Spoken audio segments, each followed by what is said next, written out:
Bonjour et bienvenue sur le podcast Être un parent. Je m'appelle Lika Sarr et je vous propose une série de discussions avec des personnalités inspirantes nous offrant des ressources pour une parentalité en conscience. Je suis accompagnante parentale et je vous propose, grâce aux outils du yoga et de la méditation, des programmes en ligne interactifs et introspectifs. Grâce notamment au programme MBCP, Mindfulness Based Childbirth and Parenting, calqué sur le MBSR pour ceux qui connaissent, je propose une préparation à la naissance et surtout à la parentalité dès la période de grossesse. Formée au diagnostic et au traitement du burn-out parental, je vous accompagne tout au long de votre parentalité pour vous aider à retrouver votre propre écologie parentale. Aujourd'hui, je reçois Aurore. J'ai rencontré Aurore en janvier 2022 car elle participait à un de mes cycles MBCP, de préparation à la naissance et à la parentalité par la méditation et le yoga. Vous allez certainement entendre sa grande sensibilité et ce qui m'a particulièrement touchée est son humilité et son écoute d'elle-même et de ceux qui l'entourent. Aujourd'hui, maman d'un petit Edgar, Aurore découvre les joies de la périnatalité alors que pourtant elle en est, selon sa profession, parfaitement experte. En effet, Aurore est sage-femme en Belgique depuis de nombreuses années et elle va lors de cet épisode aborder sa façon de cheminer dans sa propre parentalité. Nous allons échanger sur les bienfaits du programme MBCP et de quelle façon il a pu trouver parfaitement sa place dans cette grossesse pas toujours si simple pour Aurore. Nous parlerons également de la difficulté parfois à savoir quoi faire quand nous sommes entourés de courants pédagogiques et d'éducation si différents pour s'occuper de son enfant et construire sa parentalité. Une occasion d'ailleurs, encore, de parler de l'être, du ressenti, de la confiance en soi lorsque nous sommes parents. Je m'excuse pour la qualité sonore de cet épisode. Je ne suis pas dans mes conditions habituelles et cela se ressent d'ailleurs dans ma voix, dans mon aisance et dans le fond sonore. Je n'ai pourtant pas pu m'empêcher de vous offrir quand même cette discussion si fraîche, spontanée, grâce à la douceur d'Aurore que je ne saurais davantage remercier. Je vous souhaite à tous une très belle écoute. Bonjour Aurore. Bonjour Lika. Je suis trop contente de t'avoir avec moi sur le podcast Être un parent. Ce qu'on va dévoiler aux auditeurs après, c'est que on s'est vu de nombreuses fois sur le cycle MBCP ces derniers mois. Entre-temps, tu as accouché et puis on a continué à garder contact et puis à échanger sur différents sujets. Et un matin, je me suis dit, tiens, et si on faisait un podcast ensemble? Tu vas te présenter peut-être à nos auditeurs. J'ai dévoilé un petit peu dans l'introduction ce qui nous a amené à faire ce podcast-là. Mais en tout cas, ce que je voulais permettre, c'était un échange, en tout cas, avec cette qualité qui a toujours eu quand on a eu à discuter toutes les deux, cette profondeur et aussi cette possibilité certainement à d'autres mamans de se reconnaître dans ton expérience, dans ton discours et dans le questionnement. Est-ce que pour commencer, tu pourrais te présenter, s'il te plaît, Aurore? Oui. Alors, tout d'abord, merci à toi, Lika. C'est un honneur de faire ce podcast avec toi et ça m'a vraiment fait super plaisir quand tu m'as proposé de faire ça avec toi. Alors, pour me présenter, donc, je m'appelle Aurore, j'ai 33 ans. Je suis sage-femme depuis presque 10 ans. Je travaille dans un hôpital universitaire où je suis sage-femme essentiellement en postpartum. Et je suis maman depuis 3 mois et demi, pour la première fois, d'un petit garçon, Edgar, voilà, que j'ai eu avec mon compagnon. Voilà. Super. Donc, c'est déjà une très belle présentation. C'est la raison pour laquelle je trouvais ça précieux de pouvoir échanger avec toi. C'est que donc on a fait ensemble cet accompagnement à la naissance, à la parentalité, et ce qu'on peut tout de suite imaginer, c'est cette double casquette que tu t'apprêtais à avoir, celle de sage-femme experte, en tout cas de professionnelle en pratique, en tout cas de ta profession, et puis cette casquette de future maman qui va accoucher dans une maternité, qui va devenir maman après avoir accompagné toutes ces mamans. Est-ce que tu avais conscience de ça quand tu t'es j'allais dire engagée, c'est presque ça, dans ce processus de maternité? Oui, complètement. Moi, je savais que l'enjeu de la maternité, c'était vraiment dans l'après-naissance. Ouais. Que l'accouchement, c'est un passage obligé. Mais que pour moi, tout le défi, c'est le postpartum. Ouais. Euh, les premiers pas dans la parentalité, avoir cette nouvelle responsabilité. Euh, et c'est d'ailleurs pour ça que j'adore mon métier et que je suis vraiment une sage-femme du postpartum. C'est l'accompagnement des parents dans leurs premiers pas justement de parents, de leur donner cette confiance et de les lancer quand ils rentrent à la maison pour être le mieux possible avec leur tout petit. Euh, donc oui, j'avais vraiment cette conscience de cet enjeu en tout cas. Euh, et c'était là le point d'interrogation de me lancer ou non dans la parentalité, quoi, de Ouais. savoir si j'allais Ouais. être capable, Ouais. d'avoir la confiance nécessaire, en étant quelqu'un quand même de relativement angoissée ou anxieuse, de me dire que d'avoir une personne à, oui, bah, il faut s'occuper, ou à un moment il va falloir le laisser grandir et le laisser prendre sa place de petit humain, euh, et de Ouais. Ouais. pouvoir le laisser s'envoler, quoi, à un moment donné. Et donc c'était toute cette question de savoir si j'avais cette confiance en moi pour réussir à être parent, quoi. Ouais. Et dans cette grossesse, parce que tu vois, il y a un adage qui dit, un proverbe qui dit les cordonniers les plus mal chaussés. Est-ce que comment tu t'es senti toi dans cette période de vie que tu es censée maîtriser en théorie? Comment tu t'es senti dans cette pratique? Bah, pour répondre à l'adage, parfois bien chaussé et parfois mal chaussé. Alors, on va dire bien chaussé parce que bah, j'ai cette chance de connaître Ouais. le réseau médical, paramédical, euh, d'être passionnée par mon métier et donc de connaître aussi les réseaux de médecine parallèle tout en lien avec Mm. l'obstétrique, la parentalité, la grossesse, tout ça. Donc bien chaussée dans l'idée que dès que j'avais soit une question, soit pas un problème, mais quelque chose, bah, j'avais le carnet d'adresses pour aller chercher la ressource et aller répondre à mes questions, à mes besoins. Donc ça plutôt bien chaussé et d'avoir cette chance de ne pas devoir chercher, de pouvoir tout de suite avoir confiance dans le professionnel que je contactais pour mes interrogations, mes problèmes. Donc ça, j'avoue que j'ai Mm. trouvé à ma place et surtout vu la fin de grossesse, bah, d'avoir quand même cette chance de pouvoir faire confiance, les yeux fermés, avec les professionnels de santé qui m'ont accompagnée.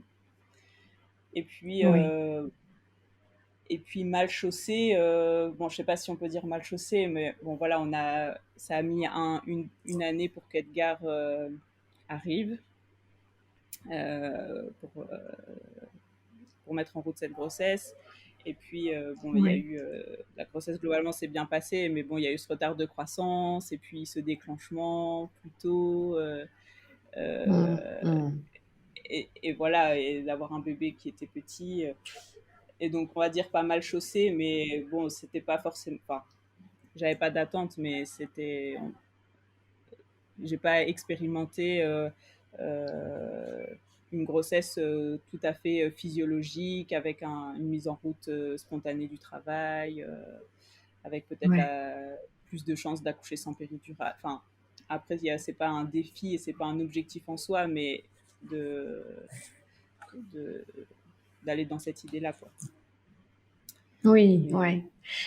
Ce qu'on peut aussi entendre par ma chaîne. Alors moi, je te dis ça parce que donc je suis infirmière puéricultrice et que j'ai pu constater parfois que de fait de mon statut professionnel, ben, les collègues, les professionnels qui m'ont accompagnée à la maternité et même dans la suite des soins, me considéraient tellement comme experte que elles ne s'intéressaient, enfin, elles ne se sentaient pas à l'aise pour me proposer leurs conseils, leur, euh, leur accompagnement, tu vois. Et moi, je sais que je retiens, enfin, j'en ai un peu souffert, surtout pour ma première, parce qu'après, pour les deux autres, j'ai su m'affirmer et redire que à ce moment-là, j'étais pas une professionnelle de la périnatalité, mais j'étais vraiment une maman complètement vulnérable et en attente d'accompagnement précieux, en tout cas de l'instant.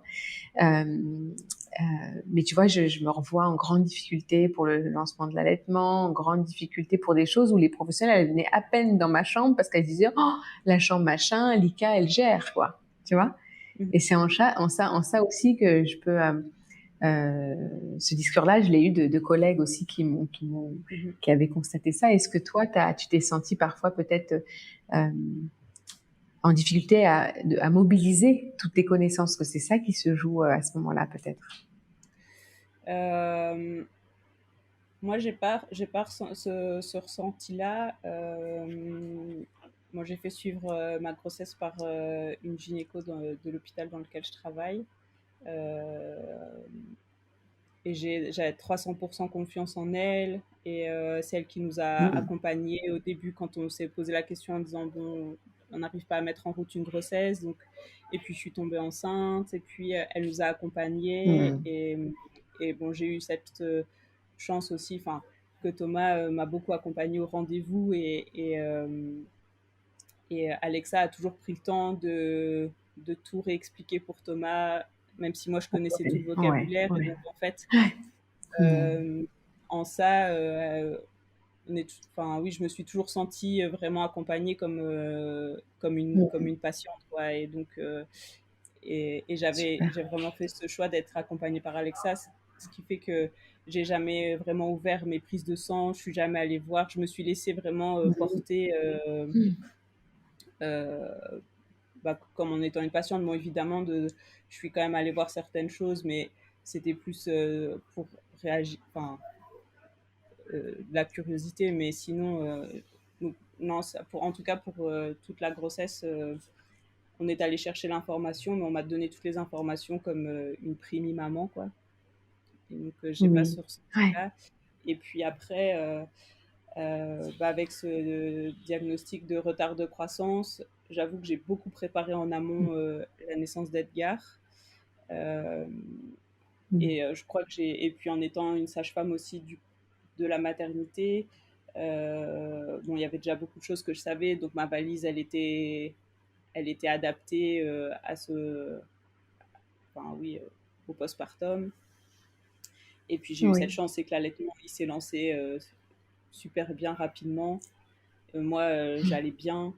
Et en fait, il n'y a pas eu, j'ai pas eu besoin de cet accompagnement spécifique à ce moment-là, quoi. Oui. Donc, Ouais. Ouais. puis Ok. j'avais fait un accompagnement avec une sage-femme, une préparation euh, à la naissance, euh, et donc qui est venue à la maison après par la suite et qui a fait aussi, qui m'a pris en Mm. charge comme une maman, on va dire lambda, quoi. Lambda. Ouais. Ouais. Voilà. Super. Donc, En plus de cet accompagnement à la naissance, je voulais que justement on puisse en reparler. Donc, je t'ai proposé avec d'autres mamans la préparation MBCP, la préparation à ouais. la naissance et à la parentalité. Est-ce que tu pourrais nous dire de ton point de vue ce qui a été complémentaire par rapport à cet accompagnement à la naissance de la sage-femme? Ouais. Bah, ton accompagnement, il est un peu tombé comme un cadeau du ciel, comme, je sais pas, ma bonne étoile a agi. Et donc, c'était plus que complémentaire. Enfin, je sais pas, oui, je crois que c'était. Bon, l'accompagnement par Pauline, ma sage-femme, c'était des connaissances que j'avais déjà reçues et qu'on remobilisait. Puis pour Thomas, c'était aussi nouveau. Et puis c'était se les approprier pour soi et pour ma grossesse. Mais avec toi et la préparation via la pleine conscience, ça a été une préparation plus, on va dire, mentale, de retrouver ou de trouver cette confiance, de savoir, d'être en accord avec soi-même, de, Mm. d'apporter de la sérénité autour de cette grossesse, de la parentalité, de, oui, une certaine zénitude aussi. De... Donc c'est vraiment complémentaire, même si, enfin, c'est même complètement différent, mais ça, ça a vraiment, enfin, c'était vraiment génial pour moi d'avoir pu bénéficier de cette préparation-là, quoi. Mm. Euh, mais C'est plutôt vrai que pendant cette mental. préparation, on parle, oui, t'en parlais tout à l'heure aussi, c'est le fait de préparer à l'accouchement, mais pas que, parce que, comme on en parle dans le, dans le MBCP, on va se préparer finalement aux contractions de la vie. Donc les contractions de l'accouchement et puis les contractions de la parentalité. Ce que j'appelle contraction, c'est ces petits moments où on se pose des questions, où on s'accroche un peu, où on a du mal peut-être à passer le cap de certains moments, d'accueillir certaines périodes plus compliquées que d'autres. Donc les contractions de la parentalité et puis les contractions de la vie en général, parce que dans le postpartum, il y a aussi la communication avec le conjoint, toute la partie logistique, partie administrative, reprise du travail, etc. Et tout ça, on a pu l'expérimenter dans le MBCP. Ouais. Mhm. Oui, tout à fait. Est-ce que c'est des choses dont tu te sers encore aujourd'hui? Oui, franchement, il y a beaucoup de choses qui, qui font que dans ma personnalité, ça m'aide à vivre le moment présent, à l'accueillir comme il vient, à se dire que si ça va pas bien, les choses, ça va passer, et de pas être dans la projection d'un futur en disant ah oui, mais ça, et puis plus tard, et du coup d'essayer de moins vivre dans cette anticipation de dans quelques jours, dans quelques semaines, dans quelques mois, et du coup de pas vivre Mmh. ce qui se passe au moment présent avec mon bébé ou avec mon conjoint. Et donc en soi, ça m'aide, enfin, c'est une ressource qui m'aide au quotidien de ramener les choses à la journée et de se dire que chaque jour est différent Ouais, et de recommencer une journée. ouais, Et, et oui, en ça, c'est vraiment précieux, quoi. ouais. Comme fil rouge dans le MBCP, on travaille aussi les attitudes. Je t'en parle là parce que je voudrais qu'on puisse échanger après sur justement le après l'accouchement et la reprise du travail et tout ce que tu es en train de vivre possiblement maintenant puisque tu as une reprise de travail qui t'attend pour la rentrée de septembre. Comme fil rouge, lors du MBCP, on entraîne un petit peu les différentes attitudes. Est-ce que tu as des attitudes que tu mobilises un peu plus peut-être là sur ton postpartum? Euh, Bah, la confiance, Ouais, euh, l'acceptation, ouais. euh, la patience aussi.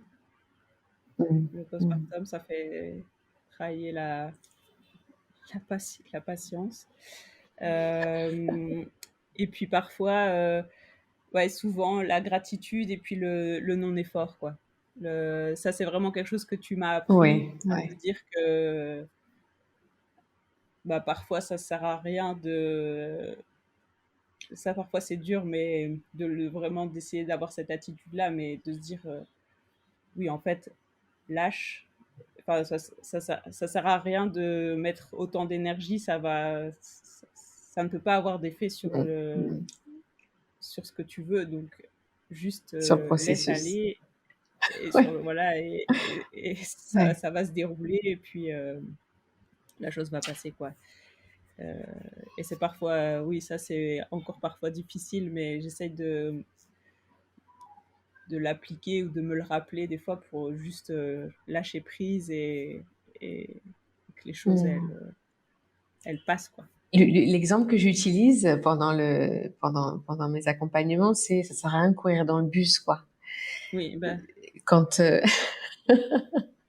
quand le bus, et je prends l'image de, on est en retard, on chope le bus d'après, on n'a rien d'autre à faire que s'asseoir et d'accueillir le moment qui est là et qui se présente à nous, parce que on peut s'agiter, courir dans le bus, on rattrapera pas le bus d'avant, quoi. ouais, Et exactement. c'est un peu cette image de plusieurs fois dans le cycle. Je me souviens se rappeler au fait que ici ça sert à rien qu'on court dans le bus, quoi. Ouais, Juste comme tu dis, le non-effort et la patience et la confiance au processus. Ouais. ouais, Mm. ouais. Fin- Finalement, toi, t'auras eu une belle période de présence auprès d'Edgar, parce que donc Edgar aura 5 mois quand tu vas reprendre le travail, c'est ça? Il en aura 6, ouais, quand je vais reprendre le travail. Même un Et peu plus, ouais, 6 mois. six Ouais, mois, il est né le 18 mars et je reprends le 19 septembre. Et puis il va ok. commencer la crèche. On va commencer tout doucement l'adaptation à partir du 5 septembre euh, Ouais, pour que ce soit ok. progressif, quoi. Peut-être que on n'a pas dit aux auditeurs, ouais, on l'a pas dit aux auditeurs, mais toi, tu es en Belgique. Oui. Qu'est-ce qui te permet de prendre les 6 mois? Est-ce que c'est la réglementation du pays autour du congé maternité, ou est-ce que c'est Donc, une prise plus grande? mais donc en fait, euh, on n'est pas écarté pour la grossesse, mais on est écarté pour l'allaitement. Et donc on est d'office écarté jusque Ok, 5 mois. Euh, donc j'ai un congé maternité jusque 5. Enfin, j'ai le même nombre de semaines plus ou moins qu'en France de congé maternité postpartum. Euh, mais comme j'ai un écartement pour l'allaitement, ça complète. Donc après, je passe sous un autre régime d'accord. pour l'allaitement. Et puis, j'ai pris 1 mois de congé parental temps plein en Ok, plus. d'accord. Ok, Voilà. Et on a le droit à 4 ok, mois de congé parental temps plein. Et donc, moi, j'en prends un maintenant. ok. Et comment tu vis là, j'imagine que enfin, je sais que tu es en congé, en famille. Comment tu te projettes sur cette reprise du travail? Euh, bah, j'essaye quand même, enfin, de l'anticiper et de l'organiser pour,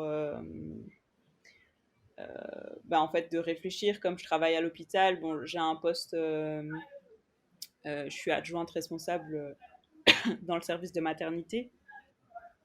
Donc mes horaires sont plus stables ou plus réguliers qu'une sage-femme classique.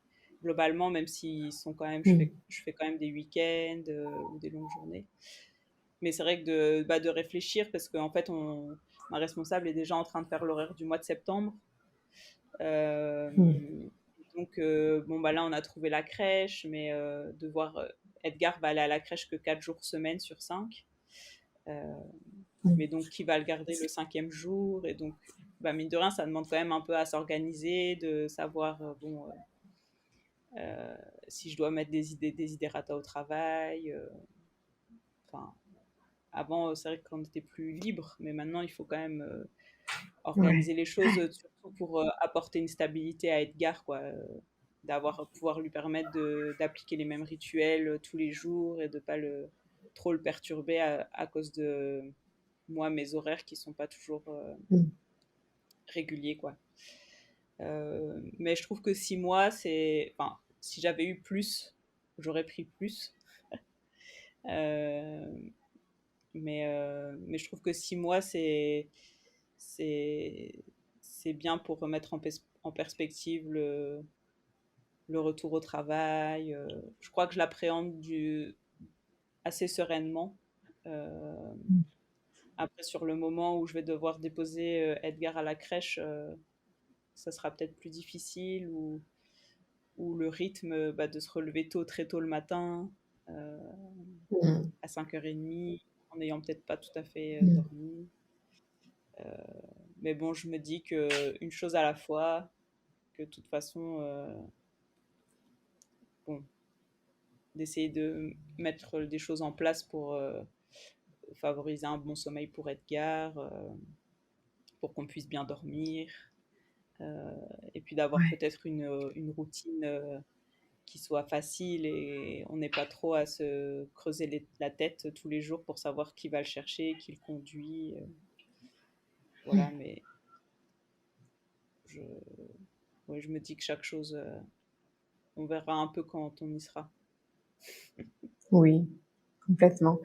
Je te pose cette question parce qu'on a eu à échanger sur, par moment, en tout cas, c'est des échanges que j'ai pu avoir avec toi, mais que j'ai avec d'autres mamans lors de séances d'accompagnement à la parentalité ou sur l'accompagnement du postpartum. Mais cette transition qui va être euh, indispensable, je dirais, le passage de d'être accueilli, enfin d'être avec papa et maman ou maman à la maison. Et puis, oui, donc je te disais, le questionnement qu'on peut avoir euh, en tant que maman, et c'est des questionnements que j'ai accompagnés notamment sur les séances d'accompagnement à la parentalité ou d'accompagnement du postpartum, c'est en lien avec le sommeil et l'alimentation. Surtout quand on a eu une alimentation menée par un allaitement irrégulier ou en tout cas régulier dans sa spontanéité. Toi, comment ça se passe par rapport à ça? Bah oui, ça me pose question. Bon, je sais que les enfants, les nouveau-nés ont une capacité d'adaptation, mais bon, je sais aussi que c'est quand même bien qu'il y ait quand même une continuité dans l'idée. Euh, et ça me pose question, bah oui, déjà l'alimentation, je me dis, bon, c'est l'allaitement à la demande. Euh, Ouais. bon, je sais qu'à la crèche, moi, je vais commencer à tirer mon lait pour faire des réserves. J'espère avoir cette chance de pouvoir avoir une lactation suffisante pour qu'il puisse avoir mon lait quand il sera à la crèche. Mais ça veut dire qu'il doit boire au biberon. Mais donc, Mm. on est en train de tout doucement le préparer à ça. Euh, mais en même temps, quand on commence avec le biberon, il se demande un peu pourquoi. Il nous regarde avec son petit regard de pourquoi comme ça. Oui, pourquoi comme ça alors que vous êtes là, que tout est disponible? Voilà, C'est donc ça. aujourd'hui, je me suis isolée pour pas qu'il me voie, mais bon, ça n'a pas été un franc succès. Donc Mm. on va quand même essayer de persévérer parce que mine de rien, j'ai quand même envie que la crèche ça se passe bien et que il puisse quand même s'alimenter et qu'il fasse pas un refus d'alimentation à la crèche parce que je sais que ça existe. Oui, Euh, oui.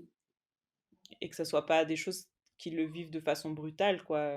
Donc d'amener Mm. le biberon tout doucement. Après là, ça va bientôt être, on va pouvoir commencer tout doucement la diversification alimentaire. Mais là aussi, je me pose des questions parce que maintenant, on parle beaucoup de la DME, de la diversification menée par l'enfant. Oui. Euh, Ouais. mais bon, les crèches, eux, ils font du moulu de chez moulu. Mm. Alors, bah, ou alors, faut essayer de je réfléchis à trouver un peu un compromis parce que bon, le pauvre, il va pas, enfin, ça va être un peu compliqué, je pense, pour lui de tout gérer. Oui.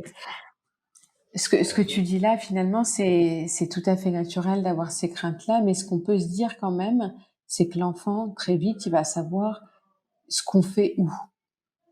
Qu'est-ce Mm, qui se passe à quel endroit. il va réussir à intégrer le fait que dans cet espace, à la maison en tout cas, ça se passe de cette façon, à la crèche d'une autre façon. Et d'ailleurs, ça peut aller en... ça sera toujours, je dirais, ce sera toujours cohérent pour lui, mais on peut remarquer notamment, on n'en parle pas là, tu parles de l'alimentation, mais par exemple le sommeil. Moi, j'ai accompagné énormément d'enfants lors de mes années de directrice de crèche qui avaient un sommeil plutôt correct à la crèche, avec un endormissement seul, dans un lit seul, alors que les parents nous racontaient qu'à la maison, c'était un bercement très long, avec un retour au sein, une difficulté d'être posé seul dans un lit, un cododo, plus que cododo même, enfin en tout cas très proche de la maman, et la difficulté un enfant qui faisait pas ses nuits, qui se réveillait régulièrement, et puis à la crèche qui faisait des longues périodes de sommeil avec juste une petite caresse dans les cheveux pour s'endormir. Et donc ils se demandaient, mais ils se moquent de nous. Notre rêve se réalise à la crèche, mais pas avec nous. Et pour l'alimentation, c'est aussi pareil. Et parfois, on a tendance alors c'est bien quand la crèche peut suivre ce qui est fait à la maison, mais ce que je crois, c'est que l'enfant, il a la capacité d'identifier ce qui se fait d'un endroit et à un autre. Mhm. Et puis ce que tu disais aussi tout à l'heure dans le risque que l'enfant refuse de s'alimenter, pour l'avoir vécu cette fois-ci en tant que maman, puisque j'avais ma petite, je crois que je l'ai déjà raconté, mais quand elle a été accueillie en crèche, elle s'est mise en grève de la faim parce que elle avait accepté aucun biberon, elle ne voulait boire qu'au sein, et elle attendait que les journées se passent, mais très tranquillement. Elle refusait de manger. Toute l'équipe était complètement affolée parce qu'elle me le rendait au bout de 7, 8 heures de crèche sans qu'elle ait bu ou mangé quoi que ce soit. Ça a pris le temps que ça a pris, hein. Moi, j'ai l'impression que sur le moment, j'ai eu l'impression que ça a duré une éternité. En fait, ça a duré quelques semaines, quelques jours, semaines, je dirais peut-être 2 semaines. Et après, elle s'y est fait tranquillement, mais elle en est pas tombée malade parce que la nuit, elle se rattrapait franchement, quoi. Mhm. Je la récupérais, elle mangeait. Et puis après, toutes les 2 heures, elle était au sein, et puis on mangeait ensemble. Mais euh, euh, les questionnements que tu poses là, en tout cas au niveau de l'alimentation et peut-être aussi au niveau du sommeil, ils sont partagés. Mais ce qu'on peut voir, c'est que euh, l'attitude dont tu parlais justement, confiance, euh, c'est euh, euh, c'est ce qui nous permet d'aller pas à pas finalement pour se rassurer avec la période, et puis faire confiance aussi aux compétences de l'enfant à ce moment-là, quoi. Mhm. Oui, Et c'est du ça, je suis sûre. non-effort et de... Oui, je suis sûre que, enfin, Edgar, c'est un. Enfin, je dis ça parce que c'est mon bébé, mais c'est un. Il est hyper éveillé. On voit qu'il comprend beaucoup de choses. euh, et que je pense qu'il va comprendre. Enfin, il va savoir faire la différence. Enfin, oui, il va avoir la capacité de s'adapter, quoi, au changement. Ouais, ouais. Voilà. Moi, l'idée, c'était de l'amener en douceur, peut-être, ça soit pas trop radical. Mais bon, après, si ça doit l'être, enfin, si jamais il prend pas le biberon avec nous, bah, on verra au moment de la crèche, quoi. C'est de se dire Mmh. qu'on a essayé, et Ouais. puis si ça ne marche pas, bah, c'est que ça devait pas se faire comme ça, et puis. Mais oui, et peut-être que ça sera cohérent que au moment de la crèche, que au Ouais, moment ouais. où tu seras vraiment plus disponible, tu vois? Moi, je Mhm. crois que c'est ce qui se passe souvent avec les enfants où, à un moment, bon, bah, ils font avec, ce qui est présent de façon tout à fait, cohérente, quoi. J'y crois vraiment, ouais. Ouais. Est-ce que tu avais d'autres questionnements qui te venaient, ou bien des choses en lien avec cette transition qui va bientôt arriver? Euh, ben donc il y avait l'alimentation, il y avait le sommeil, et puis il y avait Mmh. toujours le questionnement de comment faire le questionnement principal, c'est de comment faire les choses pour bien faire les choses. Et donc, de chercher, Mmh. d'aller chercher des réponses selon le thème, donc l'alimentation, le sommeil, l'éveil, le développement psychomoteur, euh, les siestes, et puis de se rendre compte que finalement, il y a toujours dans chaque thème, dans chaque domaine, des écoles qui ont une façon de faire et qui parfois sont complètement Mmh. antagonistes. Et donc, Mmh. avec chacune qui prouve un certain résultat qu'on a plus ou moins envie d'atteindre. Donc, on a tous envie que notamment notre enfant fasse ses nuits, Oui. qui trouve le sommeil de façon autonome, qui dorme 2 heures le matin, 2 heures l'après-midi, enfin comme ça un peu. Et puis après, c'est les manières d'y arriver. Et c'est là où on se rend compte qu'il y a plusieurs manières et qu'on ne sait pas trop. Enfin, moi personnellement, je ne sais pas trop ce qui. C'est difficile de Ce qui est juste choisir pour toi, ouais. ce qui est juste Ouais. pour moi, ce qui est aussi juste pour Edgar, mais ce qui est aussi juste au sein du couple. Parce que Mmh. moi, je peux penser de cette manière-là, mais mon conjoint, bon, parfois, il a aussi une autre idée sur le sujet. Et puis, Mmh. l'influence de la famille aussi. Ah oui, mais moi, quand vous étiez petit, on faisait comme ça, puis ça marchait très bien. Enfin bon, et donc en fait, au final, parfois, on est un peu perdu on ne sait pas très bien à quoi se raccrocher euh, pour mettre en place des choses.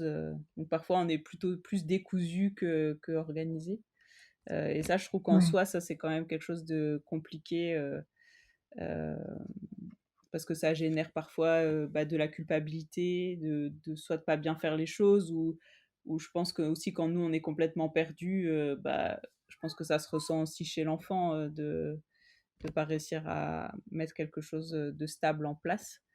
Euh, Ouais, complètement. et Ouais. puis, et puis, et puis, et puis notre instinct, quoi, euh, qui, Mmh. qui nous guide et qui parfois, quand on lit certaines choses, on n'a pas du tout, on lit, mais on n'a pas du tout envie de faire comme ça, au fond. Envie C'est de une le faire, méthode, bien mais. sûr.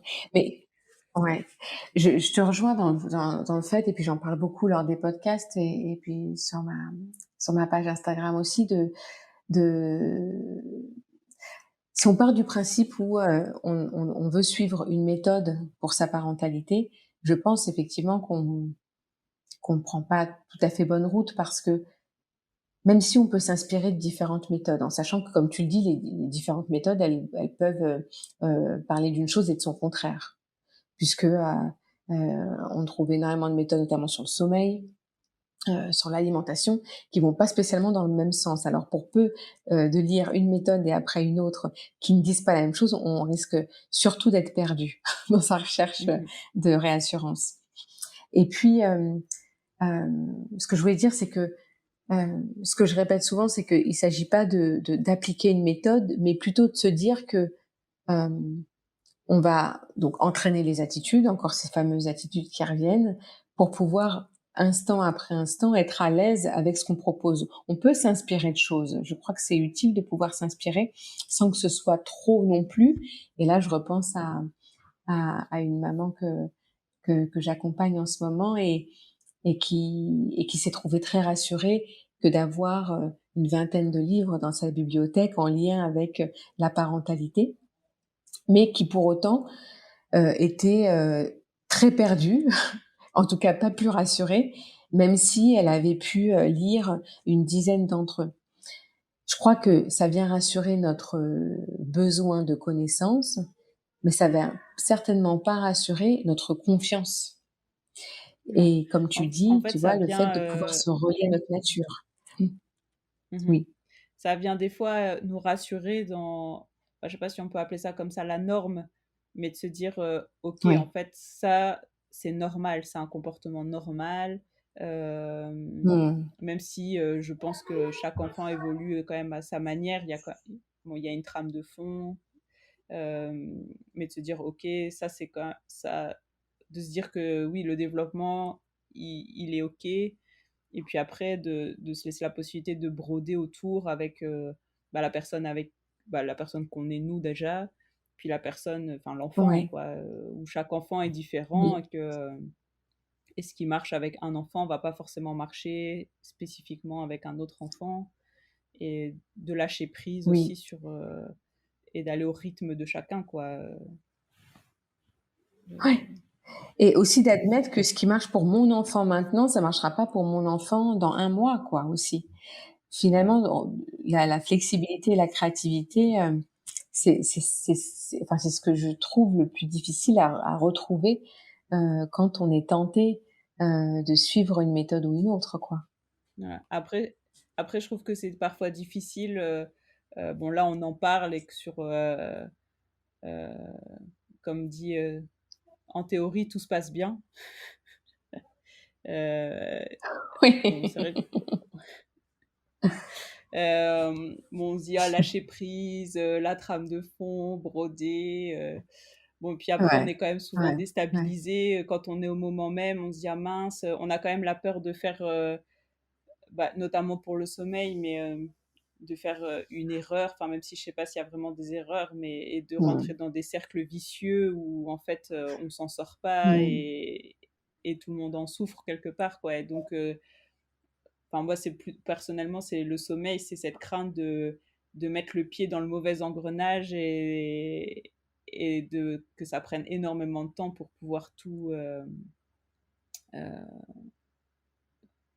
Enfin, oui, pour essayer de retrouver un Remettre certain après, rythme, quoi. ouais, ouais, Ouais. ouais, ouais.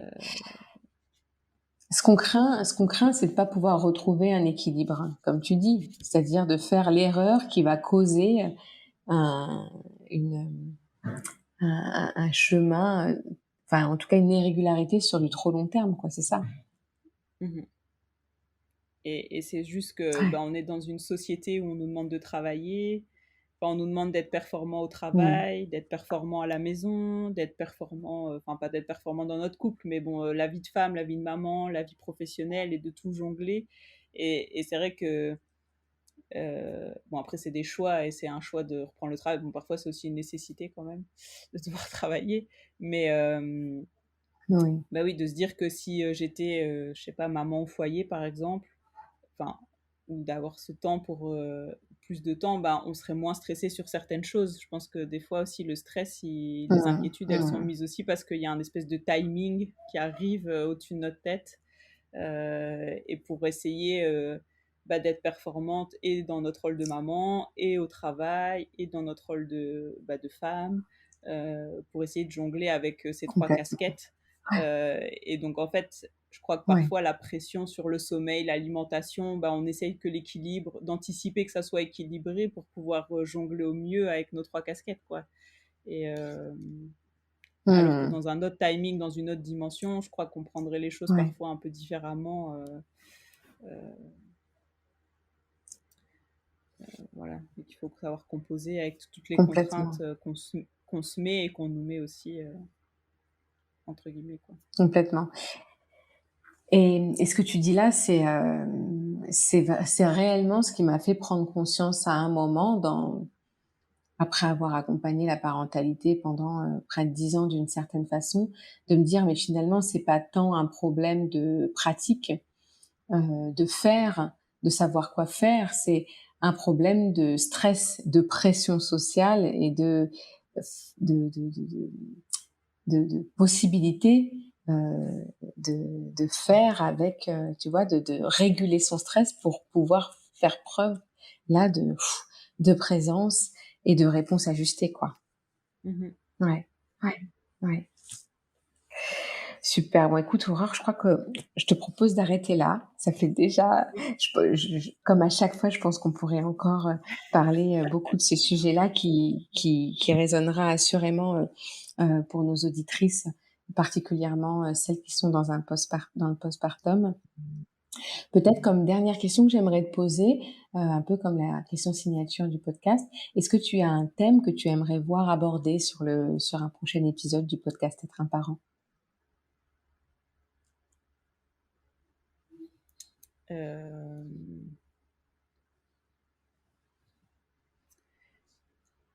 Alors, je sais pas si c'est vraiment un thème, mais je trouve que la parentalité en vacances, Ah oui?